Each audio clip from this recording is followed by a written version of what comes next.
Chelsea are not in a title race. They're just not in a title race. Their fans don't believe it. Enzo Maresca at the moment is keeping it on the down low. But why? Why? They're second in the league. They're balling out in the Premier League. They're balling out in the Conference League. Their players are, at this moment in time, firing all cylinders. And I think the expectation of Chelsea, they have gone way above what the expectations was this season. And I think we need to discuss it because, in my personal opinion, I'm not saying it's a two-horse race, right? I'm not saying that. But at the same time, the two sides at the moment that are performing are the two sides at the top.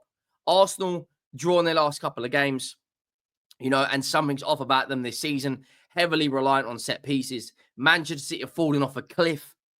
And then there's Chelsea and there's Liverpool. Now, I'm going to give you three reasons, and I've said these three reasons so many times on why I think Chelsea are in a title race and why I think Chelsea fans should believe they're in a title race. Make sure you go down, drop a like if you haven't already.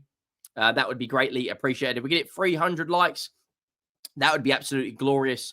We only hit 33K a number of days ago, and now we're pushing 34. So if you haven't already, please do go down and hit that subscribe button. Around 89% of everyone who watches this channel month by month is not subscribed. So what are you waiting for? Join the community, get your comments in down below, and let me know if you're an Arsenal fan, Liverpool, City, United, Spurs, Chelsea, whoever you support, are Chelsea in a title race? Now, Enzo Maresca has come out on a number of occasions now, and basically said that Chelsea are not in a title race. Now you can look at this in one of two ways, right? Or one of two ways. Now, the two ways you can look at it is, are Chelsea just playing it down? Try not to add any additional pressure on the team right now. They showed real mentality, grit, and determination this weekend with Chelsea winning, Liverpool, City, and Arsenal all dropping points. It was the perfect weekend if you're a Chelsea fan. If you're a rival fan like me, it turns my blood that this team are now in a title race. I'm not even going to get into my hatred for Chelsea, but look, it is what it is. We try to be neutral on this channel, and we critique where we think criticism's due, and we give praise where we think praise is due. And I think Enzo Maresca deserves a huge amount of credit right now. So the one way you look at it is he just playing it down? Or the other way is, do you genuinely believe your team's not in a title race, Chelsea fans? This is what Enzo Maresca had to say yesterday via Fabrizio Romano. He said, for me, we are not ready. You can talk about the title and the fans can dream about the title. Absolutely. If you ask me, I will tell you what I think. We are not ready, but we are happy the fans can dream. Now, this has changed a little bit from we're not ready, we're absolutely not in the race, to fans can dream a little bit. Now, Chelsea at the moment are second in the Premier League, right? They are 2 points off of the top of the table. Liverpool's game in hand, of course, is against Everton in a Merseyside derby. Now, I'm going to throw some scenarios out there. We're 16 games in. We're 3 games away from being at the halfway point, right? Are we saying collectively that Arsenal in a title race? Because if we are, then you have to throw Chelsea into the mix. They're 4 points ahead of Arsenal. They're the only team in the Premier League to have won 5 of their last 5 games. They've scored more goals than any other team, only one more than Spurs, I will add, but they've still scored more. They've won the second most amount of games, right? They've only lost 2 games this season, which was against Liverpool at Anfield and Manchester City at the Bridge, right? And the 3 reasons that I'm going to give you on why I personally believe they are in a title race. The first reason is the Conference League. Now, you're probably thinking, what on earth has the Conference League got to do with a title race?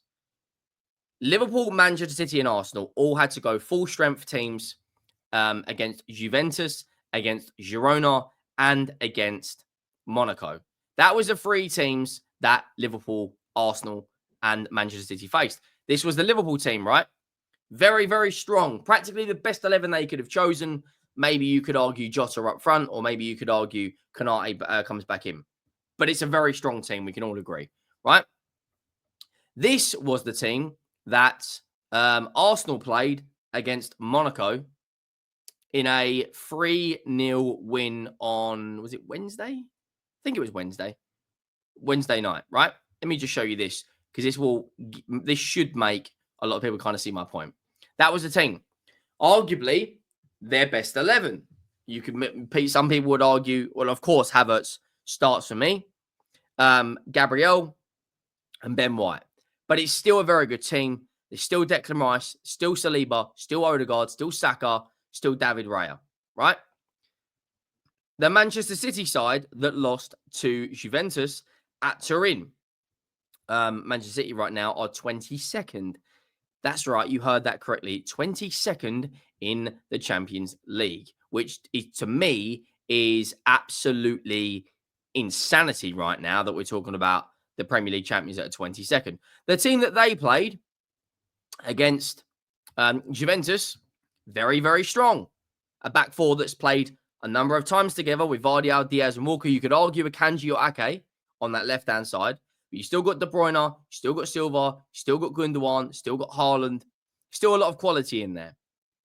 They aren't in a position which Chelsea are in to constantly rotate that 11 every 4 days. The same 11 has to play week in and week out, right? The 11 that played against Istana in the Conference League was full of essentially rotational players, right? The only player from the first 11 that predominantly plays in the first 11 that played against Istana is Pedro Neto. And as you can see right there on the right-hand side, Tosin Adarabioyo, we know he's been in and out of the 11. He played against Brentford, but Colwill and Fofana are better than him, in my opinion.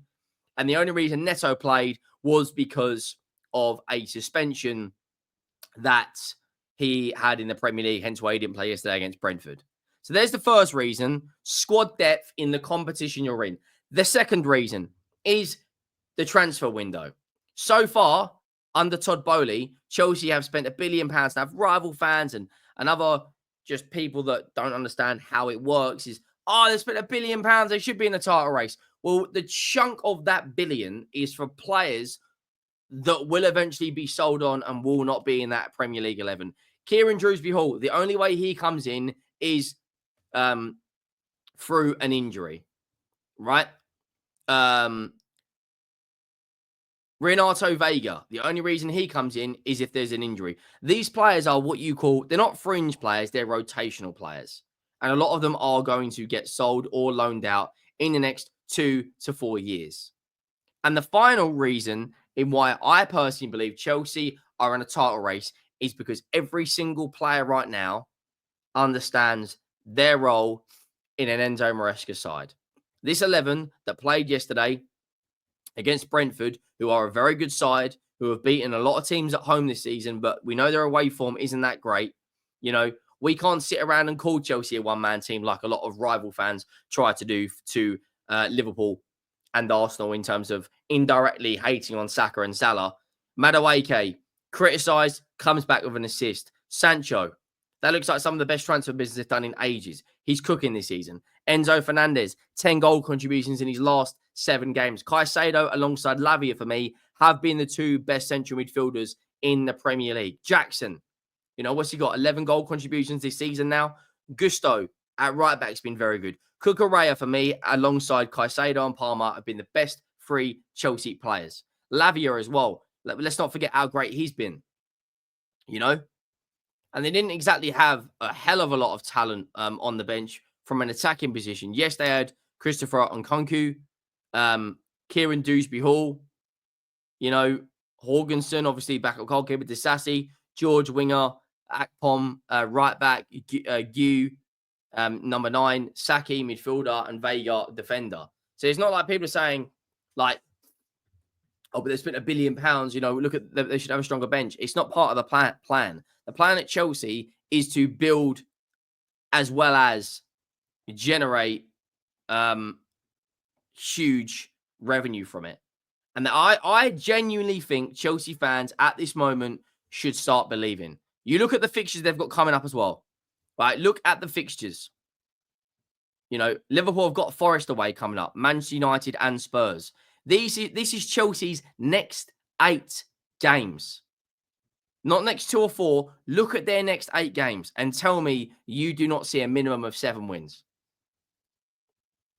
Fulham at the Bridge.